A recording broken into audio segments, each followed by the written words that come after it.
Bismillahirrahmanirrahim. Assalamualaikum warahmatullahi wabarakatuh. Alhamdulillahirabbil alamin.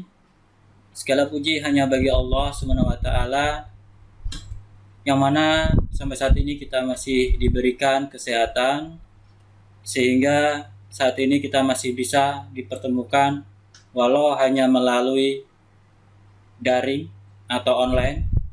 Mudah-mudahan kita senantiasa dalam lindungan Allah SWT dari segala macam mara dan bahaya. Amin ya robbal alamin. Langsung aja marilah kita fokuskan diri kita, konsentrasi kita untuk mengikuti kegiatan belajar mengajar dengan media online atau daring. Mudah-mudahan kita mendapat keberkahan dalam mengikuti kegiatan belajar mengajar ini. Marilah kita sama-sama buka dengan bacaan basmalah bersama. Bismillahirrahmanirrahim. Ya, kita kembali lagi ke pembahasan kita hari ini. Pemeliharaan sasis dan pemindah tenaga kendaraan ringan dengan kompetensi dasarnya sistem rem konvensional. Brake system atau sistem rem itu berfungsi untuk mengurangi kecepatan dan menghentikan kendaraan. Kemudian memungkinkan parkir di tempat yang menurun. Kemudian sebagai alat pengaman dan menjamin pengendaraan yang nyaman. Nah, itu adalah di antara fungsi dari sistem rem atau brake system. Di antara mengurangi kecepatan, kemudian untuk parkir, kemudian juga untuk kenyamanan juga. Itu adalah fungsi dari sistem rem. Nah, di sini terlihat komponen-komponen sistem rem. Ada brake booster atau booster rem, kemudian parking brake lever, drum brake, ini adalah tromol, kemudian ada disc brake atau disc brake atau cakram. Ada master cylinder, ada pedal rem. Kemudian prinsip dasar sistem rem dasarnya adalah merubah energi gerak menjadi energi panas. Umumnya rem bekerja disebabkan oleh adanya sistem gabungan penekanan melawan sistem gerak putar. Efek pengeriman diperoleh dari adanya gesekan yang ditimbulkan antara dua benda. Nah, di sini diilustrasikan pergesekan antara dua benda, ya, yang berputar dan yang diam. Kemudian di sini ada perputaran, kemudian ada panas yang terbuang yang dihasilkan oleh pergesekan tersebut. Kemudian tipe-tipe rem itu ada tiga. Utamanya ada tiga. Yang pertama adalah rem kaki. Rem kaki itu ada dua, hidrolis dan pneumatis. Untuk roda rem. Kemudian rem parkir, rem mekanik yaitu center brake, kemudian rem roda belakang. Kemudian ada rem tambahan atau exhaust brake. Nah, kemudian penjelasannya adalah untuk rem kaki atau foot brake itu dioperasikannya menggunakan kaki untuk mengontrol kecepatan dan menghentikan kendaraan. Kemudian ada rem parkir atau parking brake untuk menahan kendaraan supaya tidak mudah bergerak pada saat parkir. Ini apalagi kalau parkir tidak di rem parkir, kemudian kondisi tanah yang tidak rata atau miring itu berbahaya. Kemudian ada rem tambahan atau auxiliary brake untuk membantu rem kaki, umumnya digunakan pada kendaraan besar atau berat. Kemudian rem kaki itu dibagi menjadi dua, yaitu adalah hidrolis atau hydraulic brake, konstruksinya lebih sederhana tapi responsif, sederhana tapi bagus hasilnya. Kemudian ada pneumatis atau pneumatis brake, konstruksinya lebih rumit karena harus menggunakan kompresor untuk menghasilkan udara bertekanan. Prinsip dasar kerja rem berdasarkan hukum Pascal. Tekanan zat cair akan diteruskan ke segala arah dengan tekanan yang sama besar. Jadi tekanan yang dari sini sama semua hasilnya. Kemudian tekanan dibangkitkan oleh master silinder dan diteruskan ke pipa-pipa saluran dan ke silinder roda. Itu prinsip dasar dari kerja sistem rem. Cara kerja pedal rem itu dirumuskan seperti ini, F2 sama dengan F1 dikali A berbanding dengan B. A itu adalah jarak antara pedal rem dengan fulcrum. Nih, sampai batas ini. Kemudian yang B adalah jarak push rod ke fulcrum. Nih, B. Push rod, fulcrum. Kemudian F1 sendiri adalah tekanan pada pedal kaki saat menginjak pedal rem. Kemudian F2 adalah gaya push rodnya yang dihasilkan. Sepatu rem ini adalah komponen dari rem. Berbahan ini adalah rem tromol ya. Ini untuk kampas rem tromol. Berbahan dari plat baja sepatunya nih. Berbahan plat baja. Kemudian kampas remnya berbahan campuran fiber metalik, brass, lead, plastik dan lain-lain. Cara pemasangan pada sepatu rem dengan cara dikeling atau dilem, dipaku atau dilem di bagian sininya. Nah, ini sepatu remnya, kemudian ini kampasnya, kampas rem. Kemudian ini adalah tromolnya atau drum brake. Nah, tadi seperti ini. Ini adalah backing plate. Kemudian di sini ada well cylinder atau silinder roda. Komponen rem tromol yaitu backing plate, well cylinder atau silinder roda, kemudian ada brake shoe, kemudian lining, ada drum brake.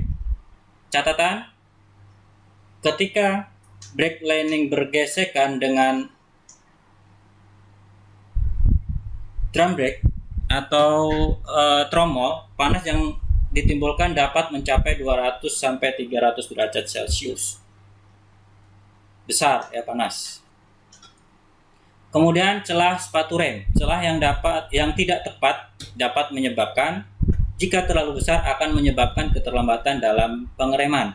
Misalkan sudah diinjak kok belum berhenti. Nah, itu ada masalah pada celah sepatu rem. Jika terlalu kecil, rem akan macet. Jadi baru diinjak sedikit sudah mengunci, juga berbahaya. Kemudian jika tidak sama akan menyebabkan tertarik ke satu arah. Ya, misalkan sebelah kanan itu lebih terlambat dalam pengereman, ternyata yang sebelah kanan lebih cepat berhenti. Jadi saling tarik-tarikan. Ya. Jadi yang berhenti itu ketarik oleh yang lancar. Kemudian menyetel celah sepatu rem otomatis. Cara kerjanya, saat rem parkir bekerja, maka tuas tertarik ke kiri. Pada saat yang bersamaan, tuas penyetel akan berputar searah jarum jam mengelilingi pin tempat sepatu rem terpasang, memutarkan adjusting screw. Kemudian rem cakram, tadi rem tromol, sekarang rem cakram atau disc brake. Rem cakram atau disc brake terdiri dari cakram atau rotor disc. Kemudian ada disc pad. Disc pad itu ada sepatu remnya ya, kampasnya. Kemudian ada kaliper untuk memegang disc pad. Daya pengereman dihasilkan karena gesekan antara disc pad dengan disc rotor, antara pad dengan disc atau cakram. Kemudian keuntungannya adalah radiasi panasnya lebih baik. Bila terkena air lebih cepat kering, konstruksi lebih sederhana dan mudah dalam perawatan. Tapi kerugiannya adalah self energizing kecil, kemudian membutuhkan tekanan hidrolis yang sangat besar. Kemudian tipe-tipe rem cakram atau disc brake, fixed type atau double piston.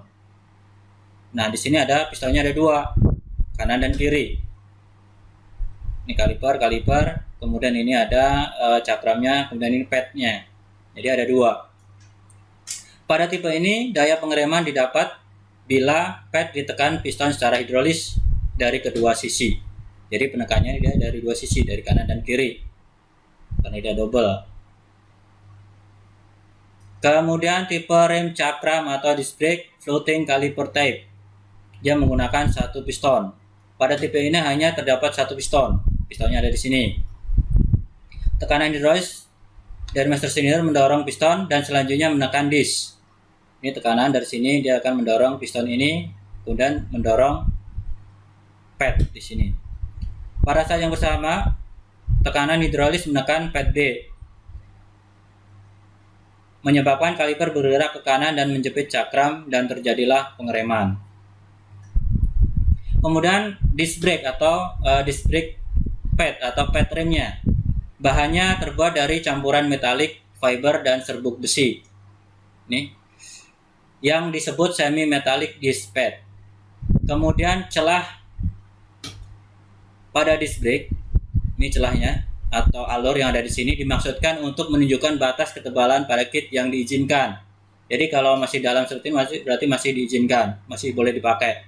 Tapi kalau dia sudah tipis atau sudah rata, itu berarti sudah saatnya pad remnya diganti.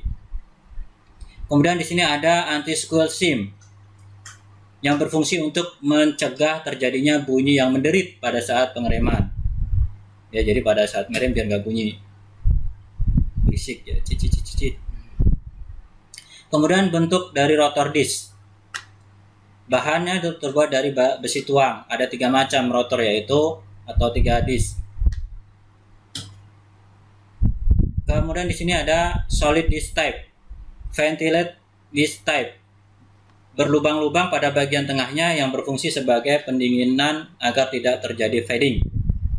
Kemudian yang terakhir adalah solid disc type with drum, juga berfungsi sebagai tromol untuk rem parkir. Ini biasanya double ya, ada disc kemudian ada tromol juga. Kemudian parking brake atau rem parkir terbagi menjadi 2, yaitu tipe roda belakang, kemudian ada tipe center pada output transmisi.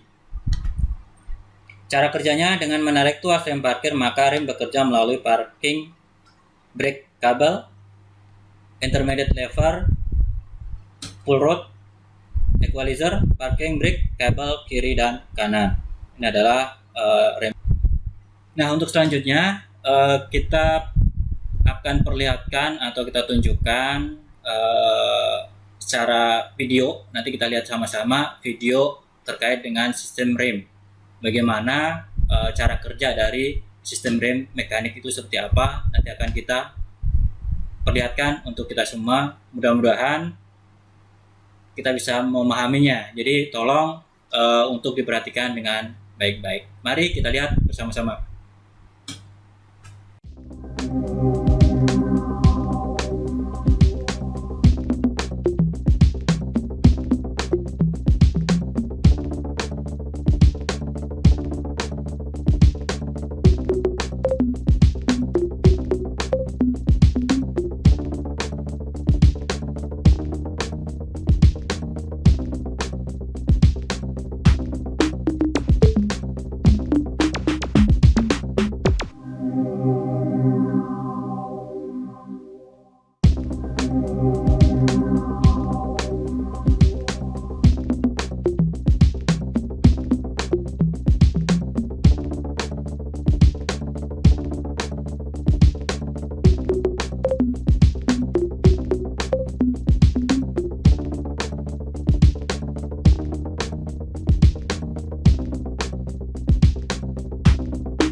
Nah, demikian tadi adalah simulasi atau video terkait dengan sistem rem. Cara kerjanya bagaimana sudah kita lihat sama-sama. Nah, untuk lebih jelasnya nanti kalian bisa melihat atau membaca pada modul yang saya kirim ke aplikasi masing-masing.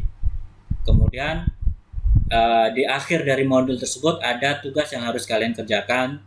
Tolong dikerjakan dengan baik-baik, kemudian dikirim ke aplikasi yang sudah disediakan. Selamat mengerjakan dan terima kasih. Assalamualaikum warahmatullahi wabarakatuh.